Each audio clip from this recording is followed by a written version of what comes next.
sistémicas de mayor frecuencia, que serán básicamente en el ser humano, juegan un rol importante en todas las patologías que se desarrollan o que en forma progresiva se ven en la clínica, básicamente.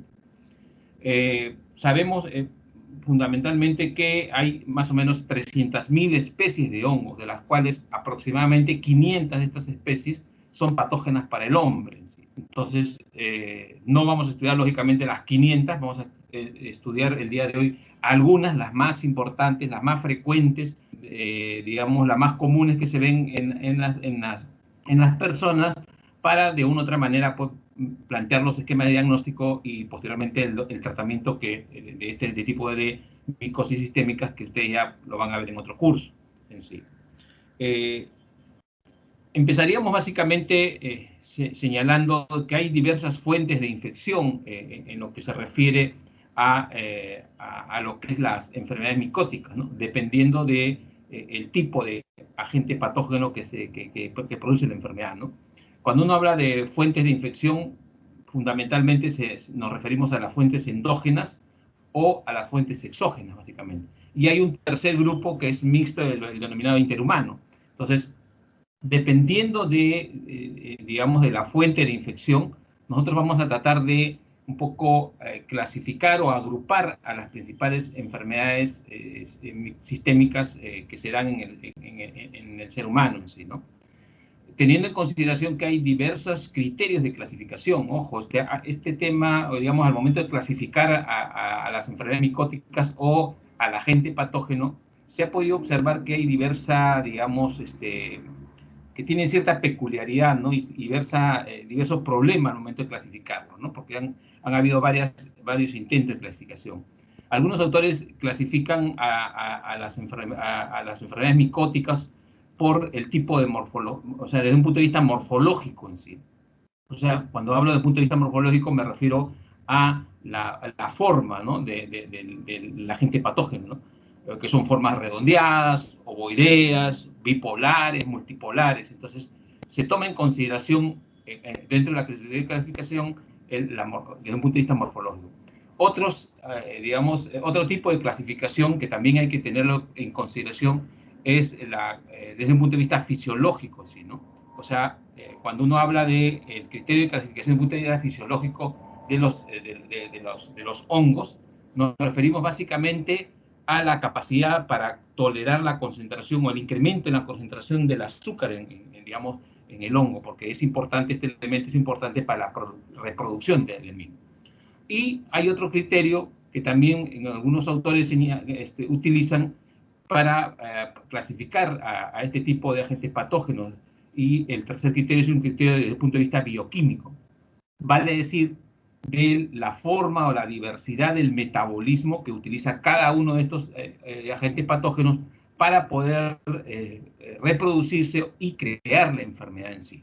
Entonces, como verán, no es tan, digamos, tan común, tan frecuente, tan fácil para poder agrupar o reagrupar digamos, a los hongos, porque cada uno tiene cierta diversidad, pero los intentos de la clasificación se han dado, y creo que lo más frecuente, lo más común es utilizar la fuente de infección, ¿no? Viendo desde el punto de vista digamos, de enfermedad asociada al ser humano. Entonces, por lo tanto, nosotros vamos a tratar de desarrollar algunas enfermedades micóticas sistémicas, pero utilizando pues la fuente de infección, ¿no? Exógena o endógena. Hay que también considerar, ¿no? Acá, bueno, micosis sistémica, lo que señalamos, que hemos tratado de reagrupar, ¿no? Digamos, desde un punto de vista de la fuente de infección, a algunos agentes patógenos que producen enfermedades sistémicas en sí. Pero los hongos tienen cierto mecanismo de acción patogénica, muchas veces un poco muy similar unos entre otros. Vale decir de que hay se señala cuatro mecanismos de acción patogénica que utilizan los diversos tipos de hongos o micosis en sí. Uno es la intoxicación alimenticia, ¿no? Que está asociada fundamentalmente a la morfología de los hongos, cuando lo asocian básicamente al micetismo de ellos. La segunda es la intoxicación por ingestión de toxinas, ¿no?, elaboradas por el hongo propiamente dicho, ¿no? Entonces, la ingestión, o mejor dicho, la intoxicación por ingestión de esta toxina del hongo va a también un poquito diferenciarnos o tratar de reagruparnos de qué tipo de enfermedad sistémica micótica se está produciendo. Un tercer mecanismo de acción patogénica que utilizan básicamente estos agentes patógenos es como ustedes sabrán, por reacción de hipersensibilidad, ¿no? O sea, aquí ya entra a tallar lo que son los mecanismos inmunológicos digamos, del sujeto afectado, ¿no? Y produce lo que denominamos en muchos de los casos alergias, ¿sí? Y un cuarto mecanismo de acción patogénica es la infección por la invasión de tejidos, que eso ya es un poco más complicado, que eso ya tiene una traducción histopatológica y que hacia esta traducción histopatológica nosotros como patólogos vamos a contribuir al diagnóstico básicamente histopatológico.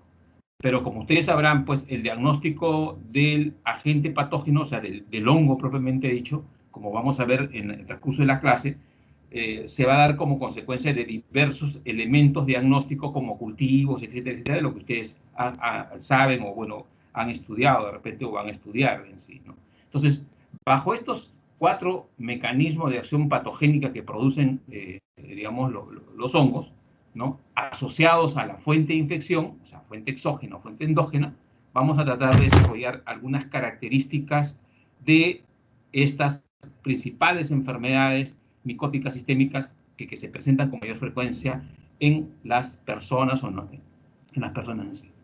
Entonces, 2 ejemplos clásicos, ¿no?, clásicos de micosis sistémicas asociados a la fuente de infección endógena es la actinomicosis propiamente dicha y la candidiasis o candidiosis.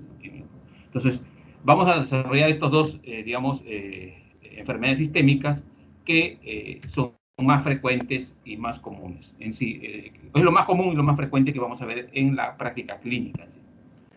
Cuando hablamos de actinomicosis, sabemos que la actinomices, ¿no?, desde un punto de vista de gran, es un gran positivo, ¿no? Y las características clásicas que son anaeróbicos, pero otras, digamos, la diversidad, el comportamiento de estos agentes patógenos es un poco multifactorial, ¿no?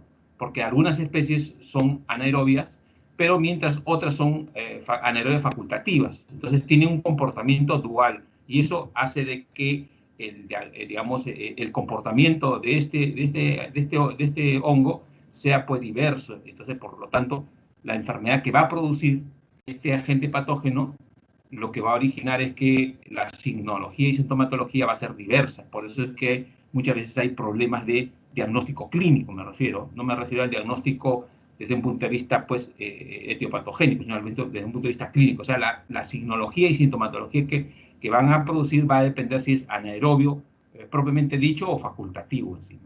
Ahora, ¿qué es lo que más común, lo más frecuente que produce este tipo de agente patógeno?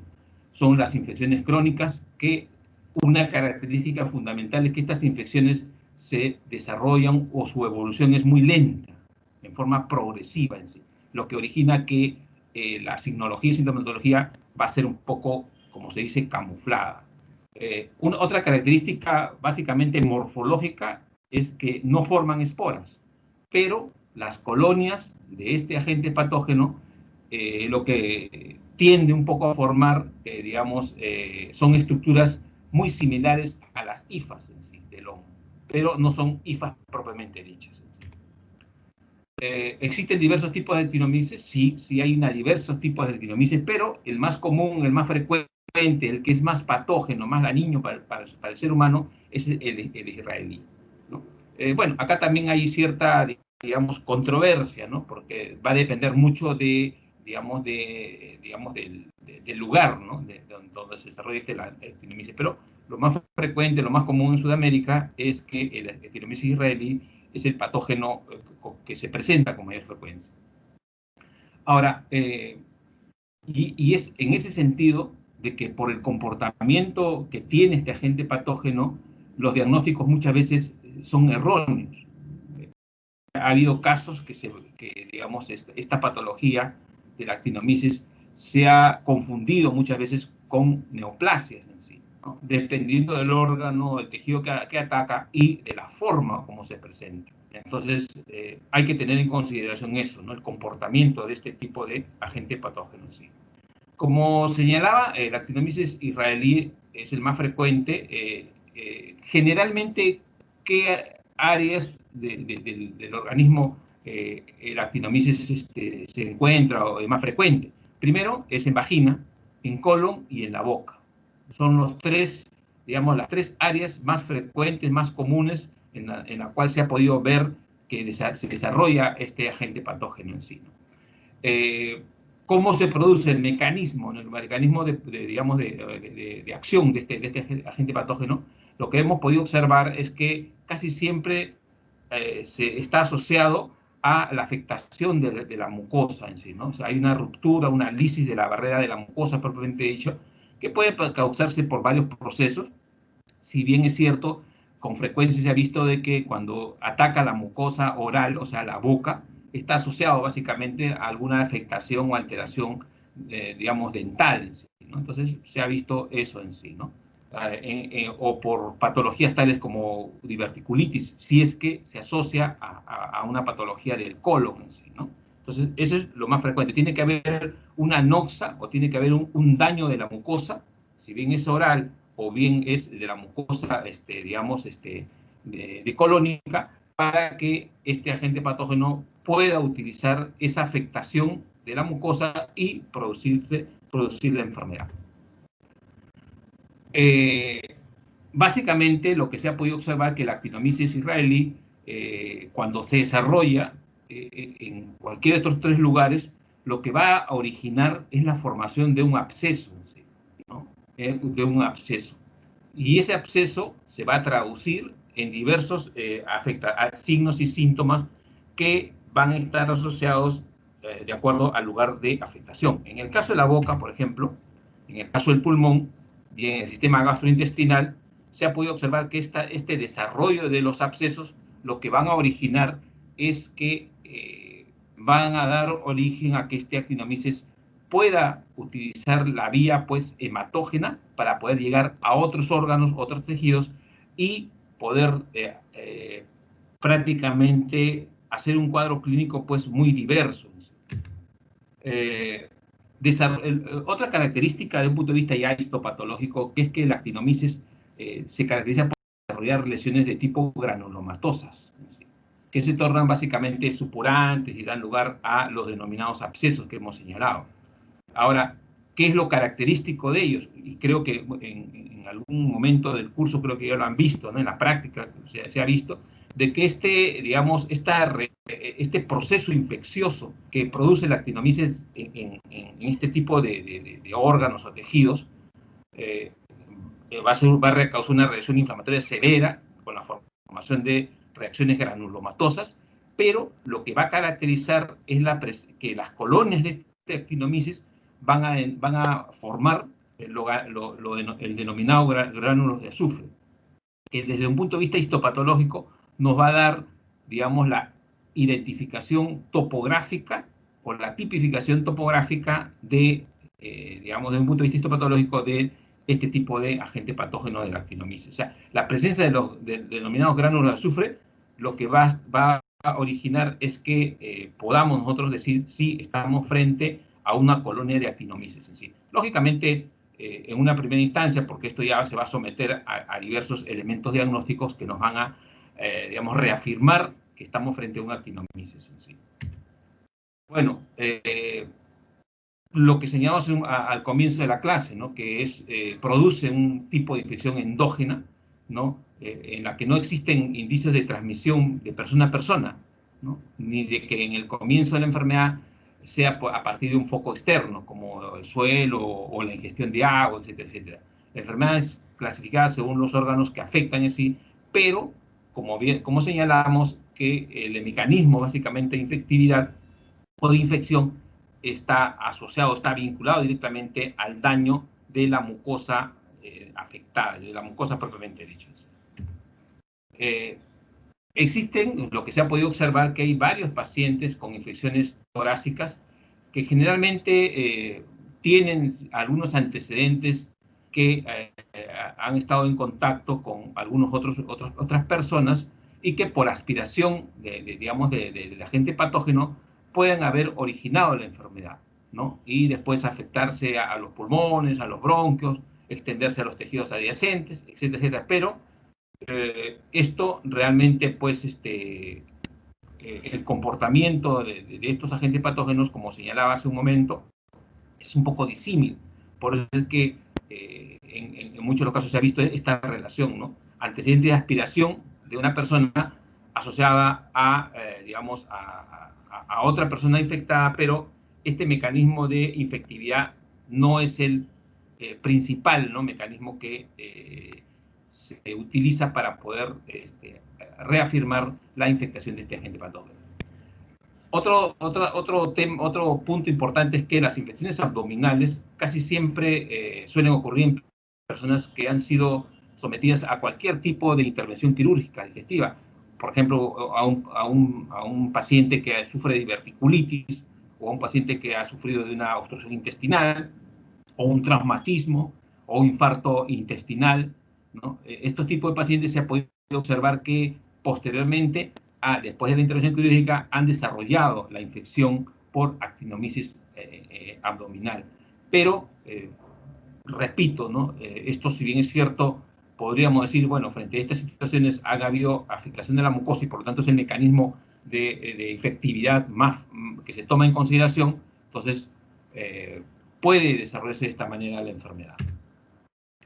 En el caso de la pelvis, puede presentarse, digamos, como manifestación secundaria de las infecciones abdominales, ¿no? O sea, una paciente que ha sido operada de una peritonitis, de una apendicitis o de cualquier otra enfermedad digamos, que se ha sometido a una intervención quirúrgica y que puede haber dañado la mucosa, ¿no? Puede asociar por continuidad, puede haber, digamos, infectado a la pelvis.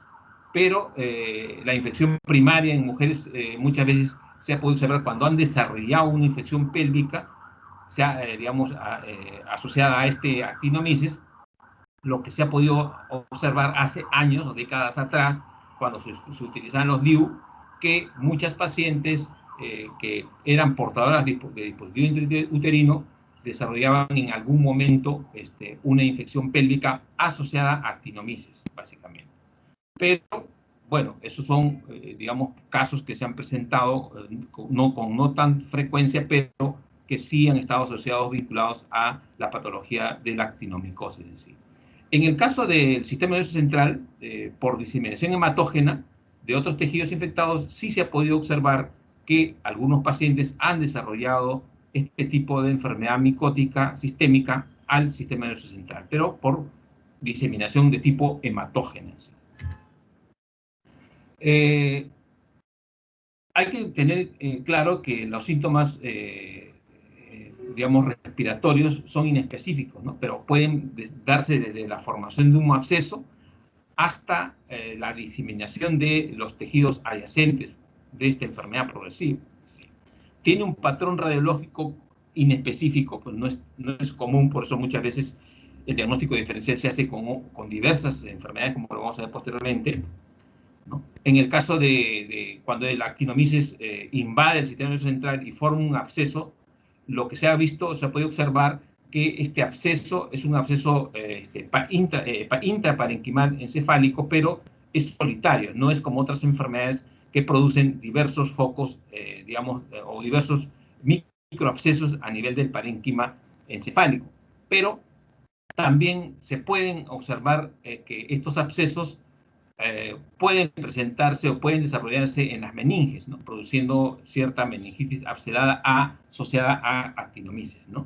O muchas veces se ha podido observar que estos abscesos también se han presentado, se han desarrollado en la zona epidural. El diagnóstico, desde un punto de vista ya, el mecanismo de acción patogénica es fundamentalmente utilizando, digamos, algunos elementos que hemos desarrollado, por ejemplo, ¿no? Por básicamente lo que es digamos, la reacción de hipersensibilidad por mecanismo inmunológico. Ese es uno de los mecanismos de acción patogénica que el actinomyces utiliza. Ahora, pero el diagnóstico más común, más frecuente para la tipificación de este agente patógeno es el diagnóstico microbiológico en sí. ¿Y cómo se realiza este diagnóstico microbiológico? Bueno, ya saben ustedes, si estamos frente a un absceso, se toma una muestra adecuada, ¿no?, del absceso o de la zona donde aparentemente podemos sospechar que hay lo denominado gránulo de azufre, y bueno, pues se introduce en un envase estéril que mantenga anaerobiosis, y ahí se va desarrollando el agente patógeno y llegamos al diagnóstico microbiológico, que es el más directo en sí, ¿no? ¿Cuál es la tinción que se utiliza muchas veces? Es la tinción de Gram, en donde cuando ya se desarrolla este agente patógeno, vamos a observar que la presencia de filamentos ramificados, ¿no?, que es una característica morfológica de este agente patógeno, ¿sí? Y podemos seleccionar los gránulos para su cultivo en medios líquidos, etcétera, etcétera, a una temperatura adecuada y aproximadamente 15 días, para que a través de este cultivo nosotros podamos identificar o tipificar al agente patógeno. Bueno, este es un punto de vista macroscópico, ¿no? Una formación un poco abscedada, un absceso pues a nivel de cérvico-facial, ¿no? Y que tiene ciertas características macroscópicas, absceso por actinomyces en sí, ¿no? Acá también podemos observar otro, digamos, una cicatriz postquirúrgica en la parte abdominal, en la cual pues se pudo aislar ahí la actinomyces en sí, ¿no? Entonces, otra es cierta característica. O sea, tener en consideración que son como consecuencia de del daño de mucosas o tejidos, en la cual esto se trae como consecuencia que el agente patógeno utilice este daño de mucosa o de tejido para poder desarrollarse en él. Y esta es lo observado, la característica clásica de una biopsia de la zona afectada, en la cual pues vamos a ver unas estructuras medias delimitadas, de bordes un poco irregulares, ¿no?, de un color medio, digamos, lila intenso, ¿no?, en la cual pues son los denominados granos de alactinomicosis, de la actinomyces.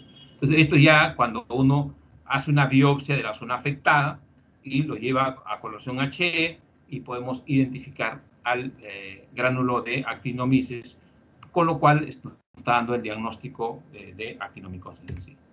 Bueno, hay una serie de agentes causales de actinomyces, ¿no? Hay diversos, como ustedes verán ahí, pero el más frecuente, el más común es el que hemos desarrollado, ¿no?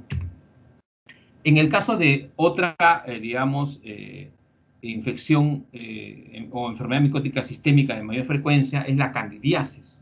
¿Sí? Es otra, digamos, enfermedad sistémica que utiliza la fuente endógena para poder desarrollar la enfermedad, ¿no? Ya sabemos que la cándida albicans forma parte de la flora normal, ¿no?, generalmente casi con frecuencia del sexo femenino, ¿no? Son oportunistas, tienden un poco, básicamente, su mecanismo de acción patogénica tiende un poco a desarrollarse tanto en la piel y mucosas, y en algunos casos también se comporta como una micosis de tipo profunda, ¿no? Entonces, no solamente la cándida desarrolla enfermedad, digamos, desde el punto de vista superficial, sino también en profunda. Y cuando se desarrolla una micosis profunda, el comportamiento, digamos, el comportamiento de este agente patógeno es más, digamos, lancinante que cualquier otra enfermedad micótica candidiásica de piel y mucosa. Entonces, tener en consideración ese dato. Bueno, este es un cultivo, y este es un cultivo en agar que lógicamente utilizan para poder identificar digamos, a las cepas y poder hacer el diagnóstico. Y en este caso también es digamos, un extendido celular, en la cual también podemos observar la presencia de cándida en sí. Tener en consideración también que, digamos, la cándida, casi en el caso del sexo femenino, muchas veces se encuentra digamos, en el cuello uterino o en el cervix, básicamente, ¿no? Entonces, cuando uno hace digamos, un estudio de secreción cervicovaginal a través de un Papa Nicolau, lo más frecuente, lo más común es que encontremos, digamos, cándida y no candidiasis en sí. Entonces, bueno, eso se traduce, sí, tiene una traducción clínica con signos de síntomas, sí, muchas veces, pues, cuando la paciente es portadora de una cándida, pero a nivel vaginal, ¿no? Hay un olor fétido fuerte, parece harina de pescado, ¿no? La presencia de la cándida, también hay un filtrado inflamatorio tipo crónico y agudo severo, hay reacción digamos, de células epiteliales, ¿no? Y en muchos de los casos, cuando uno observa de la presencia de cándida, lo que vamos a tener está asociado a hiperplasia, ¿no? De las células epiteliales en sí. Entonces, como verán, dependiendo de la zona afectada o donde se encuentre la cándida, lo que va a originar es cierta alteración de un punto de vista histopatológico, si es que es en tejido, o desde un punto de vista citológico, si es una secreción cervicovaginal, va a desarrollar ciertas características de las células que la rodean. Entonces, eso tener en consideración. En el género Candida, lo más frecuente es la albicans, como hemos señalado, pero hay que tener en consideración que hay más de 150 especies de Candida, pero la más importante, la más común, la más frecuente es la denominada Candida, la Candida albicans. Bueno, esto es básicamente se puede presentar como pseudohifas, ¿no? Las clásicas, o hifas, denominadas clamidosporas, con ciertas características, y lo más frecuente, la presencia de tubos germinativos en sí, ¿no? Nosotros vamos a poder observar que la cándida va a presentarse de una forma germinativa en sí, ¿no? Tiene ciertas características en sí, ¿no? Casi siempre en secreción cervicovaginal lo que vamos a poder observar son presencia de estas pseudohifas en sí, ¿no? Gran cantidad de pseudohifas en sí. Entonces, por eso es que es lo más frecuente y lo más común que vamos a poder observar. Ya, bueno, esto un poco también para que sepan que, como señalamos al inicio, que la cándida se presenta muchas veces, está presente en una flora normal, ¿no? En la boca de personas sanas, en el tracto gastrointestinal, en la vagina, ¿no? Casi siempre, con mayor frecuencia, se presenta en la boca. Por eso es que cuando hay pacientes con inmunosupresión, ¿no? O pacientes que sus defensas bajan, su sistema inmunológico pues comienza a deteriorarse, lo primero que se puede observar son placas medias blanquecinas, digamos, en la orofaringe, ¿no? Los pacientes con SIDA hace años, bueno, hasta ahora también de repente, por la depresión del sistema inmunológico, lo que hacían era formar placas blanquecinas en la orofaringe. Entonces, uno veía, aperturada la boca del paciente con inmunosupresión, veía unas placas blanquecinas que estaban presentes en la orofaringe, bueno, diagnóstico más el olor, etcétera, etcétera, candidiasis, ¿no? Entonces, por eso es que también ¿es un patógeno oportunista? Sí, ¿no? ¿Por qué? Porque se desarrolla a través de la diseminación o también de invasión tisular. Sus mecanismos, la integridad de mecanismos de defensa que utiliza el ser humano, ¿no? Y que pueden neutralizar a la cándida, en el caso de los mecanismos inespecíficos, es la piel y las mucosas.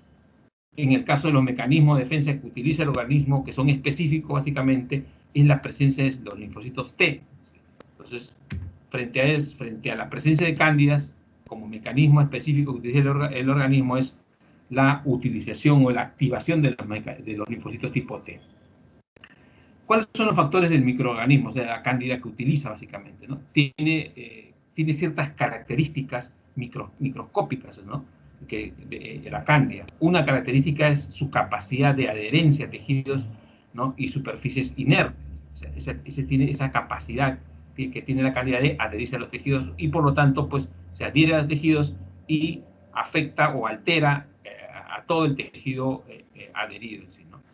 Otra capacidad o otro factor de microorganismos es que tiende un poco a la formación de hifas, y estas hifas o este agente patógeno lo que hace es la elaboración y secreción de diversas enzimas como las proteinasas, las fosfolipasas, las adesinasas, que son utilizadas por el mismo agente patógeno para producir daño tisular en sí. Entonces, tener en consideración que la cándida no solamente tiene por su capacidad de adherencia a los tejidos causa daño, sino el daño más más lancinante es por la producción de secreción de enzimas en sí. Esas producciones de secreción de enzimas le va a ayudar a que se reproduzca y cuanto mayor cantidad de cándida existe en la zona afectada, bueno, la alteración, digamos, la enfermedad va a tender a ser más sistémica en sí, ¿no? Más dañina. ¿Hay ciertos factores predisponentes? Sí, hay factores predisponentes, como muchas veces se ha podido observar que pacientes con SIDA, pacientes con diabetes, pacientes con neoplasias, o en muchos de los casos pacientes que utilizan corticoides por larga data, son elementos predisponentes para que la cándida pueda desarrollar y pueda atacar a estas personas, ¿no? Después, muchas veces también, ojo, tener en consideración que tratamientos antimicrobianos prolongados, etcétera, etcétera, lo que pueden originar es una depresión del sistema inmunológico y por lo tanto, pues, la aparición de la activación de la cándida, básicamente, a través de sus mecanismos digamos, de adhesión. Desde el punto de vista epidemiológico, está presente en la flora normal. La tasa de colonización, como hemos señalado, básicamente se da en pacientes con inmunosupresión, pacientes hospitalizados con larga data y también pacientes que utilizan prótesis dentales con cierta afectación de la mucosa oral en sí. En los casos de infecciones endógenas es un poco, básicamente, rara vez son exógenas, la mayoría son infecciones endógenas, por eso es que nosotros la hemos digamos, clasificado, la hemos agrupado a la candidiasis como una micosis sistémica de mayor frecuencia, pero asociada a la fuente endógena. Tener en consideración eso, que está asociada a infecciones endógenas, rara vez son exógenas, pero repito, no son endógenas al 100%, pero un porcentaje significativo, lo que nos ha permitido, pues, tratar de agruparla en este, digamos, rubro de enfermedades sistémicas de fuente endógena, ¿sí, no? En relación a las infecciones mucocutáneas, ya hemos visto ya qué tipo de, digamos, zonas del organismo puede afectar, ¿no? Casi siempre cuando invade superficies mucosas en la vagina, bueno, lo que va a producir una vaginitis candidiásica.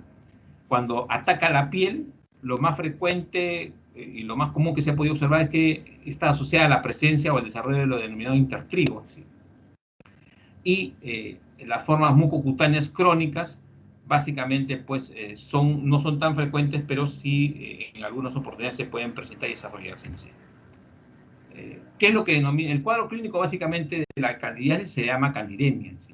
Básicamente, se ha visto que está asociada a infecciones a cuerpos extraños. Por ejemplo, cuando a una paciente le ponen una sonda o un catéter, se ha podido observar que la utilización de estos catéteres, muchas veces por larga data o muchos días, lo que va a originar es que la cándida se desarrolle ahí, ¿no? En el caso de la diseminación hematógena, está asociada fundamentalmente a la presencia o a la invasión del sistema nervioso central. Muchas veces también se ha podido observar en articulaciones, ¿no? En el hígado, en el vaso y en algunas otras áreas no tan frecuentes digamos, del organismo, ¿sí? El diagnóstico microbiológico ya pueden, digamos, lo que señalamos hace un momento, básicamente es la observación digamos, de la forma patógena al microscopio óptico a través de un examen en fresco, puede ser, o las tinciones de coloración GRAN, es la más frecuente y la más común, ¿sí? Entonces, muchas veces también cuando nosotros, digamos, la selección cérvico-vaginal la podemos utilizar con la coloración de Papa Nicolau, podemos ubicarla, pero cuando hay cierta duda, utilizamos la coloración de GRAN para tipificar y hacer el diagnóstico preciso en sí. Muchas veces en cultivos, bueno, esta es otra área, pero tener en consideración que también se utilizan en los cultivos para poder hacer el diagnóstico del agente patógeno. En el caso digamos, cuando ya el diagnóstico microbiológico es más específico, se utilizan los medios de agar, como ustedes saben. Y cuando ya, digamos, básicamente la detección de estos componentes fúngicos podemos hacerlo utilizando la beta-D-glucano, que es un elemento que nos permite a nosotros digamos, hacer un diagnóstico más preciso en sí, ¿no? Entonces, ¿para qué fundamentalmente tratamos de hacer el diagnóstico preciso bajo estos diagnósticos microbiológicos en forma secuencial? Básicamente para dar un tratamiento adecuado y un control adecuado, porque si el tratamiento no es en tiempo y en dosis adecuadas, lo que va a originar es que esta candidiasis va a recidivar en sí, ¿no? Y la recidiva de este tipo de enfermedades muchas veces es difícil al tratamiento convencional. Bien, estas dos, digamos, enfermedades sistémicas micóticas, tanto la actinomyces como la candidiasis, es lo más frecuente, lo más común que podemos observar en la práctica médica. En el caso de las micosis sistémicas de fuente exógena, hay diversas, digamos, patologías micóticas que se desarrollan, que podemos clasificar, pero lo más frecuente, lo más común y la que reúne ciertas características, digamos, morfológicas, fisiológicas y bioquímicas para poder, digamos, clasificarla como fuente exógena, es la histoplasmosis. La histoplasmosis, como ustedes sabrán, básicamente también es un agente patógeno micótico que produce enfermedades sistémicas de mayor frecuencia y a diferencia de otras, digamos, de otras enfermedades micóticas, acá nosotros conocemos básicamente 3 especies más de importancia médica en el género de histoplasma, ¿sí? ¿No? Histoplasmosis, ¿sí? El capsulatum, ¿no? El fascinosum y el duboisí, casi siempre, pero el más común, el más frecuente, es el histoplasma capsulatum, es el que se ha podido observar que se desarrolla con mayor frecuencia acá en América del Sur, en la zona, digamos, en la cual pues nosotros habitamos. Entonces, hay 3 especies, pero el histoplasma capsulatum es el más común, el más frecuente, ¿no? Hay ciertas, digamos, sinonimias, muchas veces cuando uno habla de enfermedad sistémica por histoplasma, ¿no? Se llama enfermedad de Darling, o la reticuloendoteliosis, histoplasmosis a pequeñas formas, etcétera, etcétera. Entonces, hay un comportamiento, digamos, bipolar o dual de este agente patógeno definitivamente, pues, la enfermedad o la sinología y sintomatología muchas veces es diversa en sí. El agente más común, el histoplasma capsulatum, ¿no? Es como ustedes sabrán, es una micosis de tipo benigna en la mayoría de los casos, pero tiende un poco a desarrollar de una forma agresiva, ¿no? O aguda con diseminación hematógena hacia los tejidos del sistema reticuloenteral y por lo tanto se ataca al sistema reticuloenteral. Bueno, pues el comportamiento de este agente patógeno frente a los diversos tejidos o más frecuente, más común, va a originar de que pueda utilizar la vía hematógena y poder diseminarse, digamos, a diversos órganos y tejidos, digamos, vitales. ¿No? El histoplasma pueden considerar como un parásito intracelular de macrófagos histiocíticos y que generalmente, pues, utiliza el macrófago para poder un poco diseminarse. Desde el punto de vista epidemiológico, casi siempre tiende un poco a preferir la vía respiratoria, pero en áreas endémicas muchas veces se ha podido observar que tiende un poco a desarrollarse en el continente americano, o sea, a nivel de América del Sur, ¿no? Su hábitat casi siempre universal es el suelo, ¿no? Y se ha podido observar que no tiene cierta predilección por algún sexo, o sea, masculino o femenino. En el caso, por ejemplo, de la cándida, lo más frecuente, lo más común tiende un poco a atacar al sexo femenino, pero en este caso, en el caso de este agente patógeno, no tiene cierta expresión por determinado sexo, ¿no? Y lo que sí se puede observar es que hay una mayor incidencia en varones mayores de 50 años. Casi siempre este agente patógeno tiende un poco a desarrollarse en pacientes inmunocompetentes. y lo característico es de que no da una sintomatología evidente, ¿no? Muchas veces los pacientes cursan con, digamos, sensación febril, ¿no? Diversos signos y síntomas inespecíficos en sí, ¿no? Pero en pacientes con inmunocompetente, inmunodeprimidos, se presenta como un elemento, como un agente oportunista, ¿no? Muchas veces en formas agudas, violentas, o a veces en formas graves, desarrollan enfermedades en formas graves, ¿sí? ¿Hay ciertos factores predisponentes? Sí, para desarrollar a este agente patógeno. Uno de ellos es pacientes con inmunosupresión por drogas, pacientes con enfermedades inflamatorias de larga data, pacientes con linfomas o leucemias o las denominadas discrasias sanguíneas, y en pacientes inmunosuprimidos en sí. Como hemos señalado, la fuente de infección es exógena, está relacionada fundamentalmente con la presencia del guano en estado de descomposición, y muchas veces pues se ha podido observar que en las personas que crían gallinas, gran cantidad de gallinas, en ese guano, digamos, en ese excremento, ahí sirve como agente, digamos, como foco para poder desarrollar en sí. Hay que tener en consideración también que muchas veces la vía, digamos, aerógena es la que casi siempre se utiliza digamos, para que este agente patógeno pueda pues, infectar la vía respiratoria. Pero cuando ya está dentro del organismo, lo que se puede observar que también puede utilizar la vía hematógena para diseminarse. Bueno, su tamaño es de las microcolonias es de 2 a 5 nanomicras, entonces es muy, muy pequeño, y tienen un componente pues, dimórfico o es dimorfismo, y muchas veces pues, ellos pueden llegar hasta los alvéolos o los espacios alveolares donde básicamente se reproducen. Casi siempre lo que se ha podido observar que cuando un paciente es afectado o atacado por este agente patógeno en la vía respiratoria, se asocia fundamentalmente a a bronconeumonías, o pacientes desarrollan focos bronconeumónicos, y se puede observar desde el punto de vista histopatológico cuando uno evalúa, examina esos focos bronconeumológicos en el aparato respiratorio.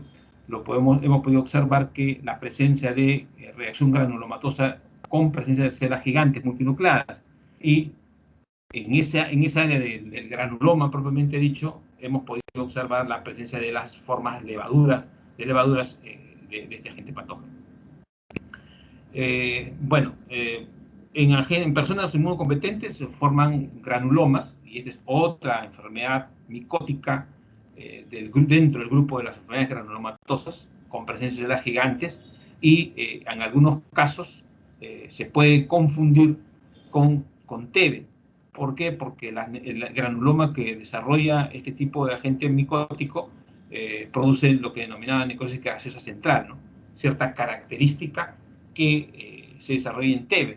Ojo, teniendo salvaguarda de las diferencias, ¿no? TB es una cosa y digamos, esta enfermedad es otra. Pero lo que se ha podido observar que en TB, por ejemplo, muchas veces hemos podido observar dentro de la necrosis gaseosa de los granulomas la formación de calcificaciones, ¿no? En algunos casos, pero acá en este tipo de agente patógeno, lo que sí se desarrolla dentro de la necrosis gaseosa es la formación de calcificaciones.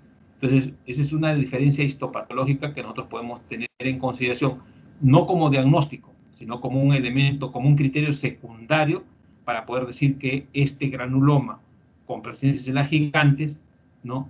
Y con calcificaciones está asociado básicamente a lo que es este agente patógeno en sí, ¿no? De la histoplasmosis, a diferencia de la TB. Miren, acá, fundamentalmente, este es un tejido, un aparato respiratorio, ¿no? En la cual forman granulomas, ¿no?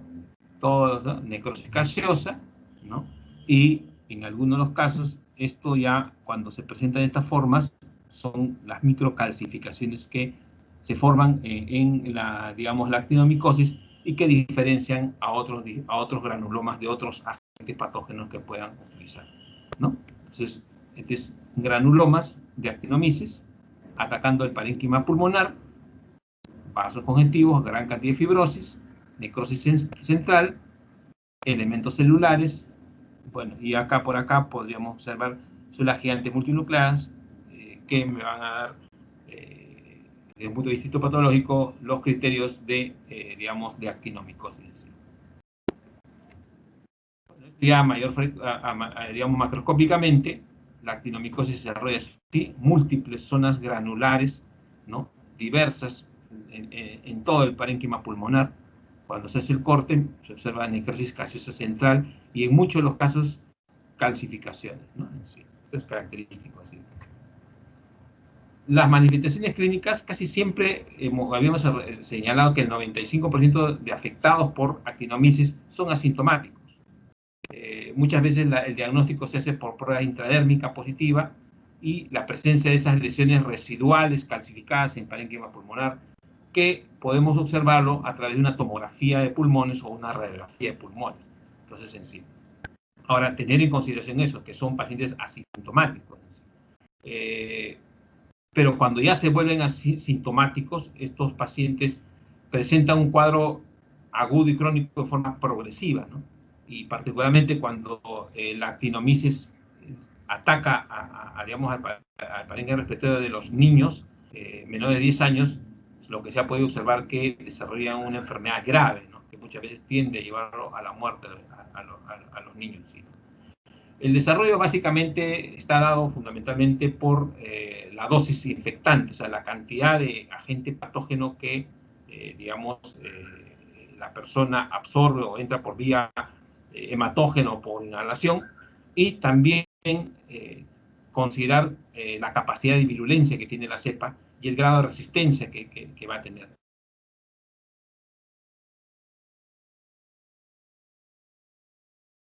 De este tipo de agente o este tipo de enfermedad.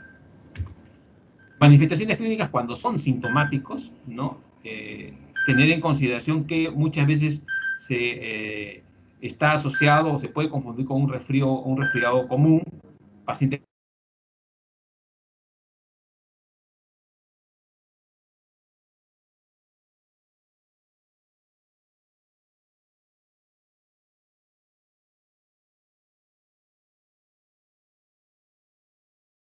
delegada, ¿me escuchas?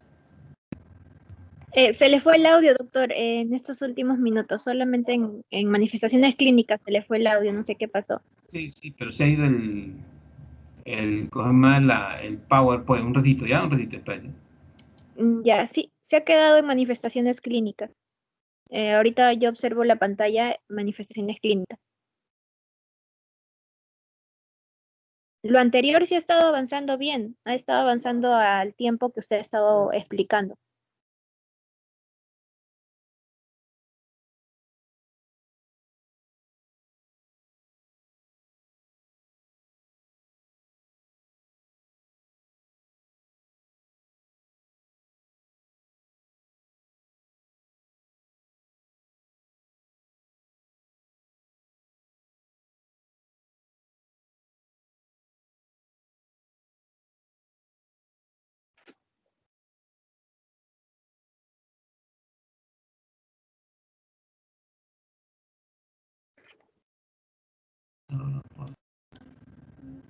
Delegada, ¿me escuchas?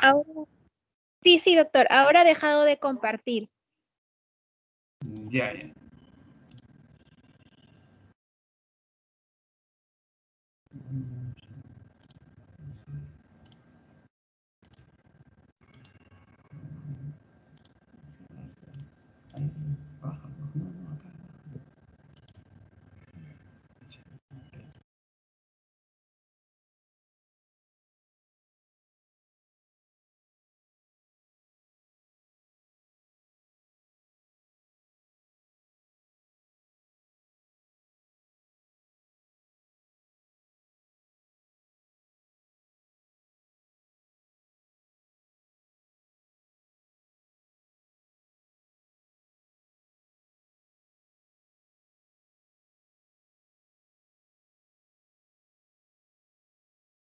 Ya ahora estamos observando su pantalla con la presentación de PowerPoint, pero no se le escucha, doctor.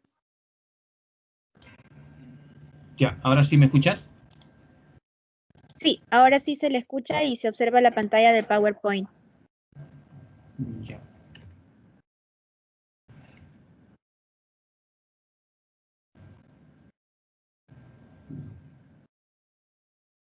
Nos habíamos quedado básicamente que cuando presenta sintomatología se puede confundir con un resfriado común, presenta tos productiva, dolor pleural, disnea y a veces disfonía, ¿no? Es inespecífico. Entonces, por eso es de que tener en consideración esto cuando tienen usted un paciente, ¿no? Claro, como criterio, digamos, como posibilidad diagnóstica, porque hay muchas patologías respiratorias que cursan con tos productiva, casi la mayoría, con dolor pleural también, pero cuando clínicamente, clínicamente básicamente, no concuerda, digamos, con otra patología respiratoria, tener en consideración, digamos, este tipo de, digamos, actinomicosis, ¿sí, no? Ahora, si ustedes sacan una tomografía o una radiografía de pulmones y ven lo que ya hemos señalado hace un momento, ahí podríamos un poco centrarnos en que este problema respiratorio que produce tos productiva, dolor pleural, etcétera, esto podría estar asociado a una actinomicosis. Entonces, tener en consideración eso. Este cuadro, bueno, cede entre 15 y 20 días, pero muchas veces durante esta fase digamos, de afectación, el paciente comienza a producir fiebres altas, ¿no? Sudoración, en muchos de los casos pérdida de peso y en algunos casos cuando ya el paciente, cuando el agente patógeno ataca básicamente y afecta el parénquima pulmonar, hay ruptura digamos, de vasos y extravasación de hematíes, el paciente debuta con hemoptisis. Entonces, también, ¿quiénes hacen hemoptisis? TB.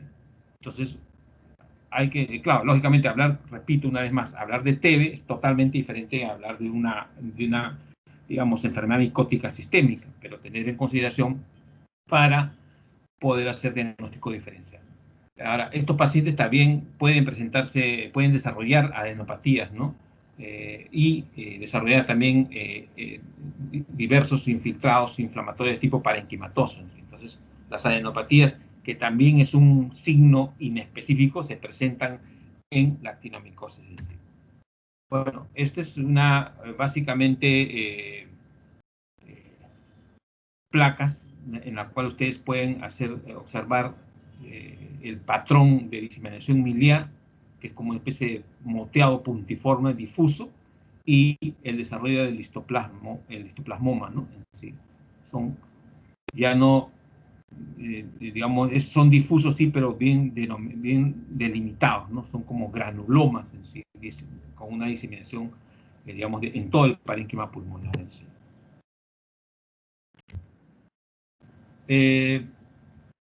¿Qué manifestaciones clínicas se desarrollan en pacientes inmunocompetentes, ¿no? Muy comprometidos? Muchas veces el cuadro que hemos señalado, la sintomatología es progresiva, pero muchas veces tiende un poco a ser más agresivos. La fiebre, el deterioro del estado general, produce hepatoesplenomegalia y pancitopenia, va a originar que el desarrollo de la enfermedad sea de una forma fulminante y puede llevarle a la muerte en sí, ¿no? Ahora, estos pacientes se ha podido observar que desarrollan neumonías intersticiales en un año, básicamente diversos cuadros de neumonías intersticiales. Y por lo tanto, cuando se desarrollan o tocan mucosas, tanto oral o intestinal, lo que produce es lesiones ulcerativas en sí. Entonces, ese es otro dato también desde un punto de vista histopatológico o clínico histopatológico, que estas enfermedades producen lesiones ulcerativas en las zonas afectadas. Bien, bueno, hay una diversidad de, digamos, manifestaciones clínicas cuando ya la enfermedad se exacerba y produce, digamos, afectación cavitaria crónica, bueno, produce básicamente todo esto, pero la sintomatología, conforme se produce mayor daño, va originando mayor complejidad de signos y síntomas en sí. El histoplasmoma, básicamente, es una lesión residual delimitada, básicamente, a nivel del pulmón o extrapulmonar, que se caracteriza básicamente desde un punto de vista histopatológico que forma un granuloma con necrosis gaseosa y una marcada fibrosis alrededor de la zona del granuloma y la presencia de calcificaciones en sí. Esa es la característica del histoplasmoma en sí. Necrosis, digamos, reacción granulomatosa, fibrosis, necrosis gaseosa y presencia de calcificaciones centrales. ¿Sí? Muchas veces se puede observar que la cicatrización de estas lesiones producen lo que denominamos bronquiectasis o fibroenfisema, y esto puede digamos, servir como caldo de cultivo para otras patologías, digamos, bacterianas, como por ejemplo la tuberculosis en sí. Muchas veces se asocia a esto. El diagnóstico, básicamente, si bien es cierto, puede ser clínico radiológico, pero básicamente más que todo el diagnóstico es la tipificación de las levaduras o a través de la adquisición de IENSA, ¿no? Por inmunofluorescencia también, a través de la toma de una muestra de la zona ulcerada, o a través del cultivo, a través del medio saturado, puede hacerse el diagnóstico de este agente patógeno en sí, ¿no? Bueno, esta es la característica profítica del agente. Bueno, ya pueden observar ustedes. Ahí tiene una fase parasitaria, ¿no? Con la presencia de, digamos, granulomas centrales, calcificaciones, ¿no? Gran cantidad de reacción inflamatoria y la presencia de la fase parasitaria del agente patógeno en sí, a mayor aumento en sí, ¿no? Con coloración de grano. Por biopsia, miren, nosotros podemos observar, ¿no? Esta zona, que es el agente patógeno, por biopsia, un tejido afectado, y ya a través de cultivos podemos tipificar al agente patógeno. ¿Sí? El diagnóstico, bueno, hay una serie de diagnósticos que se pueden hacer por inmunología, por serología y por titulaciones digamos, altas que se presentan a partir del primero de uno entre dos, digamos, titulaciones, son un índice de enfermedad activa en sí. Entonces, las titulaciones nos permiten a nosotros identificar la actividad de la enfermedad en sí. En el diagnóstico diferencial, lo que señalamos, TB pulmonar, criptococosis, una serie hasta paludismo en sí, ¿no? Entonces, tener en consideración como diagnóstico diferenciales a esta enfermedad. El pronóstico va a depender, la mayoría es benigno, pero en forma diseminada y pacientes con inmunosupresión, su recuperación es muy rara y la mortalidad se puede observar que es del 83 al 100%. En sí. Bueno, prevención también podemos señalar. Delegada, mañana a mí me toca desarrollar la clase. ¿Podemos seguir o mañana continuamos con esto?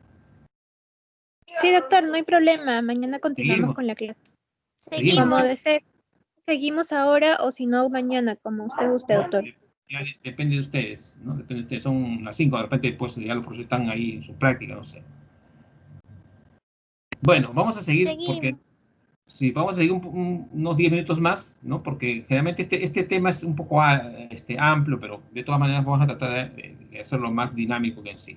En el caso de la criptococosis, que también es otro tipo de enfermedad micótica sistémica de fuente exógena, lo que se ha podido observar que, digamos, está asociado básicamente al Cryptococcus neoformans, que es una micosis que puede ser oportunista, casi siempre afecta a los seres humanos, pero también se ha podido observar que algunos animales pueden ser atacados y desarrollar la enfermedad.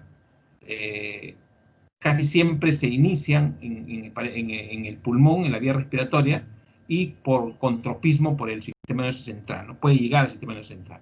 Su evolución puede ser aguda, subaguda o crónica, dependiendo de la cantidad de qué tipo de cepa y de la cantidad digamos, de colonia en sí, ¿no? Casi siempre está asociada a una respuesta inflamatoria formando un granuloma puro o mixto en un estado mixomatoso o hiporreactivo. Entonces, se darán cuenta que también este tipo de, digamos, de enfermedad micótica tiende un poco a formar granuloma en sí, ¿no? Entonces, eso tener en consideración. Se considera que es una micosis universal, casi siempre tiende un poco a desarrollarse en pacientes con inmunosupresión, ¿no? La vía de infectación es la vía inhalatoria, como foco primario, el pulmón, pero también este tipo de infección, como la anterior, puede ser asintomática, ¿no? En pacientes principalmente inmunocompetentes, o diseminada en personas con factores predisponentes, por ejemplo, diabéticos, pacientes con alguna enfermedad, digamos, concomitantes. No tiene por predilección por sexo, por edad o raza, puede desarrollarse o afectar a cualquier persona. El estado del sistema inmunológico es fundamental para el desarrollo de esta enfermedad. Como señalamos, pues los pacientes con, digamos, con inmunodeficiencias pueden desarrollar con mayor facilidad o desarrollan con mayor facilidad este tipo de enfermedad, ¿no? No existen antígenos adecuados para la realización de estudios confiables, ¿no? Generalmente, pues, es la segunda micosis de importancia en pacientes con VIH positivos, ¿no?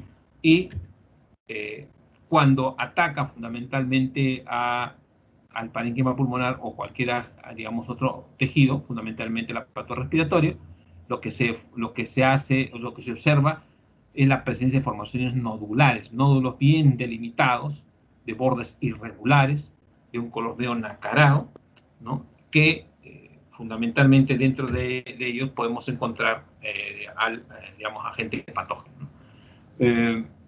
Lo que cuando ataca al sistema nervioso central siempre tiende un poco a desarrollar hemorragia, o sea, va a haber necrosis focal, hemorragia, o sea, laceración de vasos, ¿no? Extravasación de hematíes y desarrollo de áreas hemorrágicas. Casi siempre tiende un poco a desplazarse de las rectomeninges, ¿no? A la disfunción perivascular y pasa al parénquima encefálico en sí, ¿no? Las lesiones cutáneas y subcutáneas están traducidas, o sea, digamos, están asociadas a la presencia o desarrollo de lesiones ulcerativas en sí, ¿no? Y con la tinción de hematoxina, las blastoconidias se colorean en forma tenue, ¿no? Pero para efectos de diagnóstico en sí, ¿no? Esto de acá es fundamentalmente lo que podemos observar para parénquima encefálico, la presencia de digamos, la formación de, digamos, de este agente patógeno en sí, ¿no?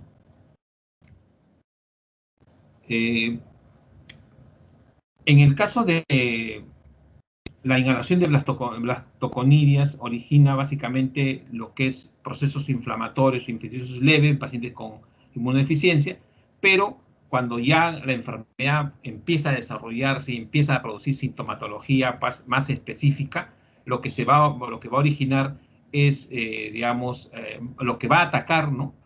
Digamos, fundamentalmente es a pacientes con enfermedades crónicas debilitantes, ¿no? A pacientes con discrasia sanguínea, pacientes con leucemia, linfomas, también se ha podido observar que tiene cierta predicción por estos tipos de pacientes, y también a pacientes que están en tratamiento con inmunosupresores, ¿no? O con antiinflamatorios de larga data. Sí. Las manifestaciones clínicas, cuando ataca al aparato respiratorio, son inespecíficas también, ¿no? Igual, ustedes verán todo, fiebre, dolor pleural, pérdida de peso y malestar general. Cuando ya el cuadro básicamente se consolida fundamentalmente, lo que va a traer como consecuencia es el desarrollo de, digamos, desarrollo de neumonías, ¿no? Intersticiales, pero la característica es que estas neumonías son bilaterales, o sea, ataca a ambos pulmones, ¿sí? Lo característico es que también desarrollan esputo, pero es un esputo mucoide, ¿no? Y sanguinolento en sí. Y las aneuplopatías regionales también es otro, digamos, signo importante que tenemos que tener en consideración al momento de desarrollar realizar el examen físico al paciente. Estos muchas veces también desarrollan derrames pleurales. Considerar también este tipo de patologías cuando estamos frente a un paciente que desarrolla el derrame pleural, ¿no? También puede producir, cuando ataca al sistema nervioso, puede producir cuadros de meningitis, ¿no? O meningoencefalitis, ¿no? Traduciéndose básicamente que el paciente presenta rigidez de nuca, cefalea, vértigo, vómito, signo de Kernin y Budinsky, básicamente positivos, y son pacientes que presentan trastornos mentales y problemas de la visión. Entonces, como verán, cuando el sistema nervioso central está atacado por este agente patógeno, va a traer como consecuencia que podríamos plantearnos un diagnóstico diferencial como meningitis asociada a este agente patógeno. También, cuando atacan lesiones cutáneas, se desarrollan casi siempre, predominantemente en la cara, en el cuello y en el tórax, ¿no? Se desarrollan estas lesiones cutáneas como la formación de pápulas y pústulas, ¿no? Pareciera un acné, pero este tipo de acné está asociado básicamente a la formación de microabscesos subcutáneos, que son dolorosos básicamente cuando comienzan a ulcerarse. Entonces, y es a partir de digamos, de esta lesión cutánea que puede, digamos, producir como un foco primario y desarrollarse a otros, y llegar a otras áreas de otros órganos o tejidos. Generalmente ocurre por vía hematógena y puede dar focos metastásicos en hígado, riñón, vaso, próstata, etc. El diagnóstico básicamente es, en muchos casos, por esputo. Se toma una muestra de líquido cefalorraquídeo o en orina en algunos casos, o por biopsia, cuando ya muchas veces ha pasado, o cuando muchas veces el paciente fallece, en la autopsia uno puede hacer el diagnóstico. ¿No? Otra forma de hacer diagnóstico es a través del examen directo con tinta china. Ahí es que se observa las blastoconidias, que son formaciones redondeadas, monogamantes, con un material medio, con formación media, con una cápsula, ¿no? También hay otras técnicas como la inmunofluorescencia, el Papanicolau, ¿no? Que nos van a ayudar o nos permiten tipificar al agente patógeno y hacer el diagnóstico, ¿no? Como en este caso, ¿no? Bien. La estructura, la morfología de estos agentes patógenos, ¿no? Que son básicamente diagnosticados de esta manera. Acá miren, igualmente también, hay diversos, digamos, elementos, pero lo más frecuente es, lo más común es. Bien, nos faltaría solamente dos, el Aspergillus y digamos, dos patologías más. Nos vamos a quedar acá nomás. El día de mañana vamos a tratar de empezar a las 4 en punto, ¿no? Toca otro tema, pero vamos a tratar de avanzar, ¿no? De enfermedades por protozoo también nos toca. Bien, nos quedamos acá. El día de mañana continuamos a las 4 en punto. ¿Alguna pregunta, algo?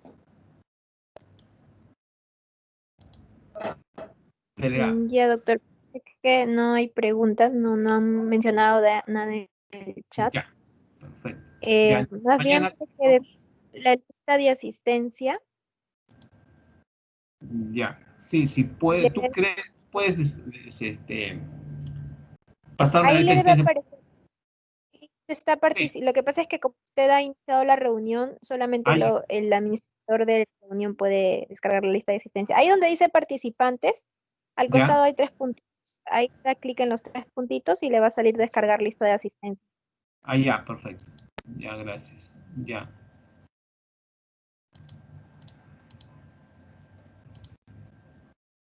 Ya la descargué. Bien, nos quedamos ahí entonces, ¿sí? Sí, doctor, solamente en la parte de arriba de abandonar le da finalizar reunión para que ya se cierre toda la reunión. Ya, bien, muchas gracias. Bueno, entonces mañana a las 4 en punto, ¿ya? Por favor. Ya, gracias. Hasta luego.